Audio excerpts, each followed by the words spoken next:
안녕하세요. 부동산 나침반TV 박수기입니다.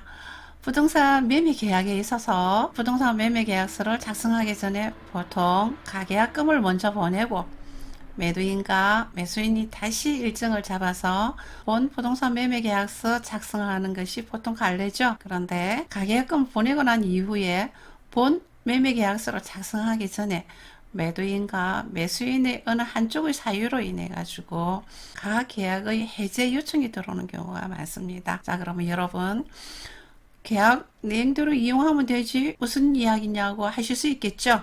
그런데 문제는 가계약금을 돌려달라는 분쟁이 많습니다. 중개를 하는 공인중개사분들이 너무나 힘들다고 합니다. 자, 이 분쟁의 핵심 내용이 뭔지 오늘 여러분들과 함께 살펴보도록 하겠습니다. 부동산 시장 변화에 따른 계약 해제의 형태가 조금 다른 것 같습니다. 어떤 내용인지 한번 살펴보도록 할게요. 부동산 상승 시장에서는 매도인의 해제 요구가 많은 편이고요. 그리고 부동산 하락 시장에 있어서는 매수인의 해제 요구가 많은 편입니다. 핵심이 뭔지 한번 볼게요. 이건 것 같습니다. 가계약이 계약의 성립으로 인정하느냐 아니면 계약의 성립으로 볼 수 없다는 상반되는 주장 내용이 오늘의 핵심 내용입니다.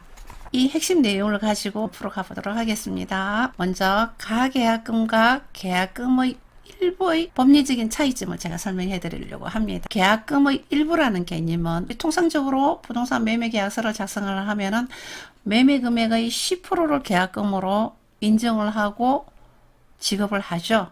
계약금의 일부라는 개념, 총 매매 대금의 10%중 일부를 지급한다는 의미로 해석하시면 될 것 같습니다. 그런데 오늘의 핵심인 내용은 가계약금의 개념입니다. 자, 가계약금은 뭐냐 그러면은 본 부동산 매매 계약서를 작성하기 전에 가계약금을 매수인이 매도인에게 입금하는 형태죠. 오늘 핵심 내용이 뭐였죠? 가계약이 계약의 성립으로 보느냐, 성립으로 안 보느냐는 요 핵심 내용이다. 그러면 판례 내용을 한번 살펴봐야 되겠죠. 판례는 의사의 합치의 정도에 따라서 계약이 성립한다는 판결과 그리고 성립하지 않는다는 판결로 나누어져 있습니다. 그러면은 여기에서 우리가 살펴볼 것은 지금 뭐냐 그러면은요, 의사의 합치의 정도입니다. 의사의 합치의 정도가 무엇인지 어떤 내용인지 우리가 오늘 살펴봐야 되겠죠. 가계약의 일반적인 형태를 한번 살펴볼게요. 보통 가계약의 진행 형태를 보면은요, 보통 개업중개사가 매도인과 매수인 사이에서 중개 역할을 하죠. 그러면은 물건 소재지를 일단 확정합니다. 대림아파트, 아이파크, 푸르지오 1동 1101호를 거래함에 있어서 매매 금액은 4억입니다. 5억입니다. 양쪽에 통보하겠죠. 보통 물건을 내놓을 때 매도인은 우리가 언제쯤 이사 갈 거다라고 고지를 하세요. 개업공인중개사한테. 그러면은 보통 개업공인중개사 분들은 그 일정에 맞출 수 있는 매수인을 찾는 거죠. 그러면은 대충의 잔금일과 이사일이 나오는 거죠. 대충의 예정 잔금일이 나와 있고요. 만약에 확정이 안 됐다 하더라도 본 부동산 매매 계약서 작성할 때 잔금일을 확정하자라고 해도 무난합니다. 대출이 있다는 경우에는 잔금 때 동시 이행하자고 이야기하겠죠. 매도인과 매수인의 시간에 맞추어서 본 매매 계약서를 언제 작성하도록 하겠습니다. 그리고 나서 개업공인중개사가 매도인한테 계좌번호를 받죠. 매매 계약서를 작성할 때 10% 지급을 하는데 오늘 입금한 가계약금 빼고 10% 금액은 본 부동산 매매 계약서를 작성할 때 지급하도록 하겠습니다 라고 하면서 입금을 시키는 게 가계약의 일반적인 형태입니다. 그러면은 앞에서 판례에서 뭐라고 그랬죠?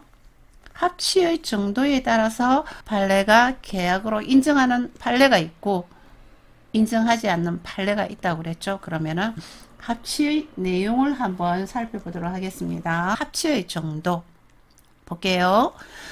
가계약서 작성 시 매매 목적 물가, 매매 대금 등이 특정되고 중도금 지급 방법에 관한 한 잔금 시기가 기재되지 않았다 하더라도 정식 계약서가 작성되지 않았다 하더라도 매매 계약은 성립하였다고 하는 사례가 있습니다. 판례가.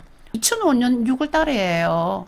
19년도 12월 달이니까 14년 전이에요. 이미 판례가 있는 거예요. 본계약서가 작성하지 않았다 하더라도 계약의 중요 내용이 고지가 되었다면 매매계약이 성립되었다는 거죠. 2001년 3월 달에 대법원의 판례 한 번 더 살펴보도록 하겠습니다. 매매 내용의 모든 내용이 있어야 하는 것은 아니고 본질적 주요 사항에 관해서 구체적인 기준과 방법의 합치가 있었다면 계약이 성립된 것으로 본다는 거죠. 이해되셨습니까? 최근 판례 한번 보도록 하겠습니다. 최근 판례입니다. 대구지법의 2018년 12월 달이면 가장 최근 판례라고 해도 됩니다. 매수인이 부동산 매매 계약의 가계약을 체결하고 가계약금을 당연히 보냈겠죠. 그런데 매수인이 계약을 포기하고 본 부동산 매매 계약서 작성하기 전에 가계약을 포기하고, 그런데 매수인이 가만 생각을 하니까 아깝잖아요. 가계약금을 돌려달라는 소송을 낸 거예요. 그런데 대구지법은 본계약을 스스로 거부한 매수인은 가계약금의 반환을 청구할 수 없다는 판결을 내렸습니다. 그럼 가계약금과 관련되는 판례 내용이 정리가 되었습니다. 가계약금 반환 분쟁을 방지하는 방법에 대해서 말씀드리도록 하겠습니다. 합치의 정도에 맞는 내용이 통보가 되었다면 계약으로 인정이 된다고요. 중개대상 물건 확정되고요. 내림푸르지오 아이파크 1동 1101호 매매 얼마에 거래됩니다. 오늘 입금하는 가계약금을 포함해서 계약서 작성 시에 총 매매 대금의 10%의 계약금을 지급하도록 하겠습니다. 보통 물건을 내놓을 때 매도인들이 언제쯤 이사 간다고 말을 하죠. 그러면은 개업공인중개사분들이 거기에 맞는 매수인을 찾는다는 거죠. 예상 잔금일은 나와 있어요. 최종 잔금일은 매매계약서 작성할 때 확정하기로 합니다 라고 해도 된다는 거죠.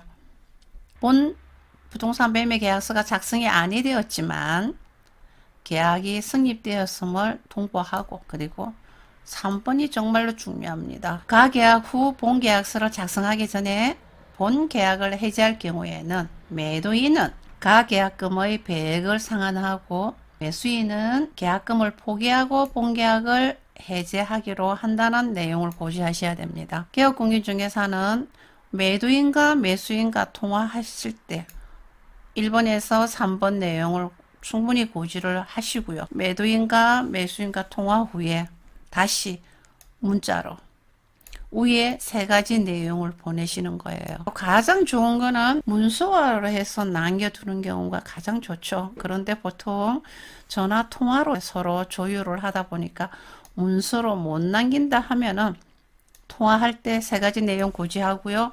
통화 끝난 후에 문자로 다시 위에 내용을 매도인과 매수인한테 보내서 그 내용을 다 남기는 거죠. 이렇게 해서 진행을 하신다 그러면은 요즘 상승시장에서는 매도인들의 편입니다. 그러면은 계약금의 일부로 가계약을 진행하는 방법도 있습니다. 판례에서는 합치의 정도에 맞게 계약을 중요 내용을 진행해야 된다 했죠. 계약의 일부로 진행하는 가계약 방법이 있습니다. 한번 설명해 드리도록 할게요. 보통 매매계약서를 작성하면은 총 매매대금의 10%를 계약금으로 인정하고 진행하는 게 맞죠. 그런데 외사항도 있습니다. 건저당이나 압류나 가압류 등의 금액이 많이 잡혀 있었을 때는 꼭 10% 기준을 하지 않고요. 이 10%라는 거는 통상적인 관례죠. 계약금 중 일부를 입금함을 알리고요. 판례에 의해서 계약이 성립되었습니다고 분명히 하고요. 그 다음에 부동산 매매계약서 작성하기 전에 계약을 해지할 경우에는 해지의 기준금액이 총 매매대금의 계약금 10%임을 공지를 하는 거예요. 매도인은 본 매매계약서 작성 전에 계약을 해지하는 경우에는 해지의 기준금액은 받은 일부 금액이 아니고 총 매매대금의 계약금 10%의 기준으로 상환하고, 매수인은 본 매매계약서 작성하기 전에 계약을 해지하는 경우에는 송금한 일부 금액이 기준이 아니라 총 매매대금의 10%에 해당하는 계약금의 기준 금액을 포기하고 계약을 해지한다고 진행하는 계약금의 일부로 진행하는 방법도 있습니다. 앞에 가계약금을 예를 들 때는 여러분들이 인지를 못하셨을 거예요.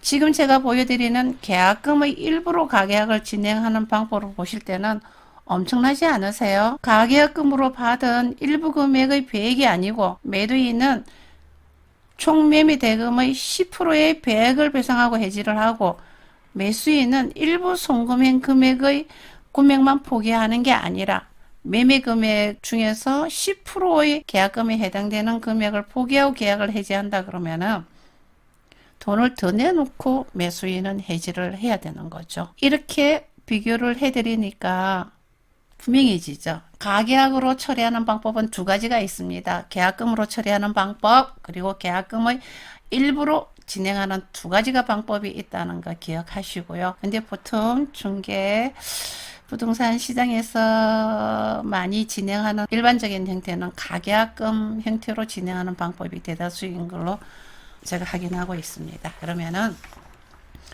이와 관련해서 한 가지 더 판례를 제가 소개해 드리려고 합니다. 분명히 부동산 매매 계약서를 작성을 했었는데 부동산 매매 계약서를 작성하고 난 이후에 벌어졌습니다. 부동산 매매 계약서를 작성을 하게 되면은 계약금을 현금으로 들고 오거나 수표로 들고 오시는 분들이 거의 없으시고 계약서 작성한 이후에 서류가 이상이 없다고 도장을 찍으신 후에는 폰뱅킹으로 송금하는 분들이 대다수입니다. 금융기관에 흔적 남기는 게 법리적으로 가장 정확한 방법이거든요. 이날 분명히 매매계약서를 작성하면서 부동산 매매계약의 금액이 총 11억이었어요. 그리고 계약금이 1억 1천으로 표기가 되어 있었어요. 매수인이 폰뱅킹으로 송금을 하려고 하니까 이체 한도를 안 늘려보신 거예요. 그래서 매수인이 그날 1천만 원만 입금을 했어요. 그 다음날 1억 입금하기로 하고 헤어졌어요. 매도인이 받은 금액은 1천만 원 맞죠? 매매계약서에는 분명히 계약금이 1억 1천이지만 실제적으로 매도인이 그날 받은 금액은 1천만 원이에요. 근데 매도인이 계약서를 들고 집에 가서 가만히 생각을 하니까 너무 싸게 팔았다는 거죠. 너무 싸게 팔았다는 생각이 들고 다른 부동산에 가서 물어보니까 왜 그래 싸게 팔았습니까? 라고 또 했겠죠. 그래서 매도인이 받은 1천만 원에서 1천만 원을 공탁을 합니다. 그리고 매매계약서에 적어준 매도인의 계좌번호를 해지해버립니다. 공인중개사한테 계약 해지를 통보합니다. 그런데 매수인이 똑똑하신 분이신 것 같아요. 매수인이 주장을 합니다. 내가 오늘 돈은 1천만 원밖에 안 줬지만 부동산 매매 계약서를 봐라. 분명히 계약금은 1억 1천으로 되어 있다. 매도인 이 본계약을 해지를 하려 1억 1천 기준의 배액을 배상하고 계약을 해제라고 소장을 제기를 했습니다. 4년도 대부분의 판례면은 최근에 속할 수가 있고요. 기준이 되는 판례가 되었습니다. 왜 그런지 제가 설명해 드릴게요. 실제 받은 1천만 원 기준이 아니라 매매계약서에 약정한 계약금 1억 1천만 원 기준으로 위약금을 지급해라는 판결을 내렸습니다. 계약금의 일부와 관련된 대부분의 첫 판결이기 때문입니다.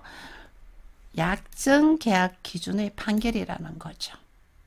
마무리하겠습니다. 본 부동산 매매 계약서가 작성하기 전이라 하더라도 판례에 의해서 계약의 주요 내용이 전화 또는 문자로 전달되었다면 계약이 성립되었다는 겁니다. 본 부동산 매매 계약서 작성 전에 계약을 해제하고자 하는 경우에는 약정대로 이행을 하고 계약을 해지하시면 된다는 거죠. 계약 내용대로 이행을 하시면 된다는 거죠. 가계약금이라 할지라도 계약의 중요 내용이 전달되었다면 계약이 성립되었다는 판례 꼭 기억해 주시고요. 부동산 상승시장에서 잔금일이 다 되었어. 한 달이 다 되어서 매도인이 변심을 하셔서 계약 해지 통보를 한다. 매수인 입장에서는 좋은 가격에 살 수 있는 기회를 놓친 거고요. 또 부동산 하락 시장에 있어서 잔금일 다 되어서 매수인이 변심하셔서 계약 해지를 요구한다. 매도인 입장에서는 팔 수 있는 기회를 또 놓친 겁니다. 여러분, 내 돈 한 푼 소중하지 않은 사람은 없습니다. 가계약이든 부동산 매매 계약서를 작성하신 이유라 하더라도 본인들의 사정으로 인해서 계약 해지를 하시는 경우에는 계약 내용대로 이용을 하시고 해제 또는 해지를 하시면 됩니다. 이 영상을 보신 분들은 이제 가계약금에 대해서 관련되는 분쟁에 대해서는 개념이 다 정리가 되었을 거로 믿습니다. 더 이상 분쟁할 이유가 없겠죠? 여러분 2019년 12월 달도 이제 며칠 남지 않았습니다. 며칠 남지 않는 12월도 행복하고 복된 시간이 되시고요. 지금까지 부동산 나침반TV 박수기였습니다. 감사합니다.